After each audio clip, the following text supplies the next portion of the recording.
ವಕೀಲರ ಸಂಘದ ನೂತನ ಅಧ್ಯಕ್ಷರಾಗಿ ಅರ್ಜುನ್ ಕೆರೂರ್ ಪದಗ್ರಹಣ. ಹೌದು ವೀಕ್ಷಕರೇ, ಅಫಜಲ್ಪುರ ಪಟ್ಟಣದ ನ್ಯಾಯಾಲಯದ ಆವರಣದಲ್ಲಿ ತಾಲೂಕು ನ್ಯಾಯವಾದಿಗಳ ಸಂಘದ ನೂತನ ಅಧ್ಯಕ್ಷರು ಹಾಗೂ ಪದಾಧಿಕಾರಿಗಳ ಪದಗ್ರಹಣ ಕಾರ್ಯಕ್ರಮ ಜರುಗಿತು. ಕಾರ್ಯಕ್ರಮ ಉದ್ದೇಶಿಸಿ ಮಾತನಾಡಿದ ಹಿರಿಯ ನ್ಯಾಯಾಧೀಶರಾದ ವಿನಾಯಕ್ ಮಾಯಣ್ಣನವರ್, ನ್ಯಾಯಾಲಯದ ಆವರಣದಲ್ಲಿ ಮೂಲಭೂತ ಸೌಕರ್ಯಗಳ ಕೊರತೆ ಇದೆ.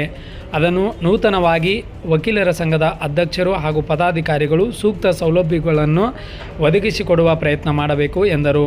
ಲೋಕ್ ಅದಾಲತ್ ಕಾರ್ಯಕ್ರಮಗಳಲ್ಲಿ ಇಬ್ಬರು ಕಕ್ಷಿದಾರರಿಗೆ ನ್ಯಾಯ ಸಿಗುವಂಥ ವಿನೂತನ ಕಾನೂನನ್ನು ಜಾರಿಯಾಗಿದ್ದು, ಹೆಚ್ಚು ಕೆಲಸಗಳು ತಮ್ಮಿಂದ ಆಗಲಿ ಎಂದು ಆಶಿಸಿದರು. ತದನಂತರ ಮಾತನಾಡಿದ ಹಿರಿಯ ನ್ಯಾಯವಾದಿ ಕೆಜಿ ಪೂಜಾರಿ, ನೂತನವಾಗಿ ಅಧ್ಯಕ್ಷರಾಗಿ ಆಯ್ಕೆಯಾದ ಅರ್ಜುನ್ ಕೆರೂರ್ ಅವರಿಗೆ ಶುಭ ಕೋರುತ್ತಾ, ನೂತನ ಅಧ್ಯಕ್ಷರ ನೇತೃತ್ವದಲ್ಲಿ ನೂತನ ನ್ಯಾಯಾಲಯದ ಕಟ್ಟಡ ನಿರ್ಮಾಣ ಕಾರ್ಯ ಪ್ರಾರಂಭವಾಗುವುದರ ಜೊತೆಗೆ ವಕೀಲರ ಧ್ಯೇಯ ಉದ್ದೇಶಗಳಿಗೆ ಆದ್ಯತೆ ನೀಡಿ ಎಲ್ಲರಿಗೂ ವಿಶ್ವಾಸಕ್ಕೆ ತೆಗೆದುಕೊಂಡು ಹೋಗಬೇಕು. ನ್ಯಾಯವಾದಿಗಳೆಲ್ಲರೂ ಸ್ನೇಹಮಯಿಯಾಗಿ ನೂತನ ಅಧ್ಯಕ್ಷರಿಗೆ ಸಹಕಾರ ನೀಡುತ್ತೇವೆ ಎಂದರು. ಇದೇ ಸಂದರ್ಭದಲ್ಲಿ ಹಿರಿಯ ನ್ಯಾಯಾಧೀಶರಾದ ವಿನಾಯಕ್ ಮಾಯಣ್ಣನವರ್, ಸಿವಿಲ್ ನ್ಯಾಯಾಧೀಶರಾದ ಅನಿಲ್ ಅಮಾತೆ, ವಕೀಲರ ಸಂಘದ ನೂತನ ಅಧ್ಯಕ್ಷರಾದ ಅರ್ಜುನ್ ಕೆರೂರ್, ಚುನಾವಣಾ ಅಧಿಕಾರಿಯಾದ CS ಹಿರೇಮಠ್, ಅಧ್ಯಕ್ಷತೆಯನ್ನು ವಹಿಸಿರ್ತಕ್ಕಂಥ MK ಪಟೇಲ್, ಹಿರಿಯ ನ್ಯಾಯವಾದಿಗಳಾದ KG Poojary, BD Deshpande, Nagesh ಕೊಳ್ಳಿ, Shankar Hullur, GS Guttedar, Renukabai, Siddamma, Anil Jamadar ಸೇರಿದಂತೆ ಹಲವರು ಉಪಸ್ಥಿತರಿದ್ದರು.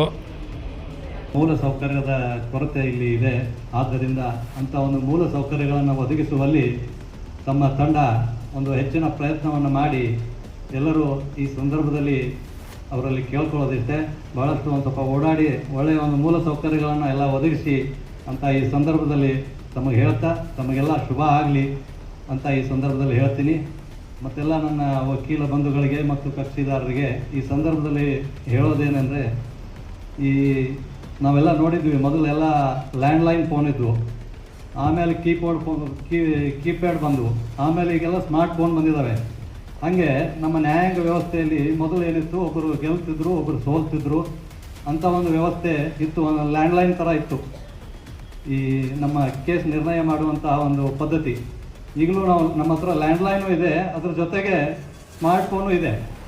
ಯಾವುದು ಸ್ಮಾರ್ಟ್ಫೋನ್ ಯಾವುದಪ್ಪ ಅಂತಂದರೆ ಮೀಡಿಯೇಷನು ಮತ್ತು ಲೋಕ್ ಅದಾಲತ್ತು ಇವೆಲ್ಲ ನಮ್ಮ ನ್ಯಾಯಾಲಯದಲ್ಲೂ ಲಭ್ಯ ಇವೆ. ಅವುಗಳಲ್ಲಿ ಈಗ ಮೊದಲು ಏನಾಗ್ತಿತ್ತು, ಒಬ್ಬರು ಸೋಲ್ತಿದ್ರಿ, ಒಬ್ಬರು ಗೆಲ್ತಿದ್ರಿ. ಈಗ ಹಾಗಿಲ್ಲ, ನೀವು ಮೀಡಿಯೇಷನು ಮತ್ತು ಲೋಕ್ ಅದಾಲತ್ಗಳಲ್ಲಿ ಒಂದು ನ್ಯಾಯವನ್ನು ನಿರ್ಣಯ ಮಾಡಿಕೊಂಡ್ರೆ ಅದರಲ್ಲಿ ಇಬ್ಬರೂ ಗೆಲ್ಬೋದು.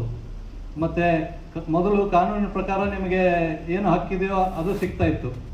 ಈಗ ನಿಮ್ಮ ಲೋಕಲ್ ನಿಮಗೆ ಗೊತ್ತಿರುತ್ತೆ ಸಮಸ್ಯೆಗಳು ಏನಿರುತ್ತೆ, ನಮ್ಮ ಸಮಸ್ಯೆಗಳಿಗೆ ಏನು ಪರಿಹಾರ ಇದೆ ಅನ್ನೋದ್ರ ಬಗ್ಗೆ ತಾವೇ ಜಡ್ಜ್ ಆಗಿ ತಾವೇ ತಮ್ಮ ಸಮಸ್ಯೆಗಳನ್ನು ನಿರ್ಣಯವನ್ನು ಲೋಕ್ ಅದಾಲತ್ತು ಮೀಡಿಯೇಷನ್ನಲ್ಲಿ ಮಾಡ್ಕೋಬೋದು.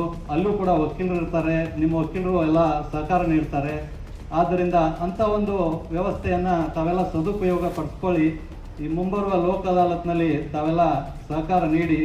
ಮತ್ತು ಈಗ ಮತ್ತೊಂದು ಒಳ್ಳೆಯ ಸಂಗತಿ ಅಂದರೆ, ನಮ್ಮ ಈಗ ಹೊಸದಾಗಿ ಅಧ್ಯಕ್ಷರಾದವರು ಮೀಡಿಯೇಟರ್ ಇದ್ದಾರೆ. ಅದಕ್ಕೆ ಒಂದು ಹೆಚ್ಚಿನ ಒಂದು ನಿರೀಕ್ಷೆ ಅವರ ತಂಡದಿಂದ ಮೀಡಿಯೇಷನ್ ಮತ್ತು ಲೋಕ್ ಅದಾಲತ್ತಲ್ಲಿ ಆಗಲಿ. ತಾವೆಲ್ಲ ಅದರ ಸದುಪಯೋಗವನ್ನು ಪಡಿಸ್ಕೊಳ್ಳಿ ಅಂತ ಈ ಸಂದರ್ಭದಲ್ಲಿ ಹೇಳ್ತಾ ನನ್ನ ಎರಡು ಮಾತುಗಳು ಶುಭಾಶಯ ತೋರುತ್ತಾ ನನ್ನ ಮಾತು.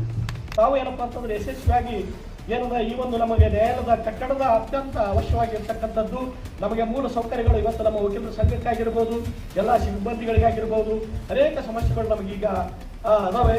ಅದಕ್ಕಾಗಿ ಇಲ್ಲಿವರೆಗೆ ಏನದ ಈ ಸಮಸ್ಯೆಗಳು ನಮಗೆ ಸರಿಯಾದಂಥ ರೀತಿಯಲ್ಲಿ ಆಗ್ತಾ ಇಲ್ಲ.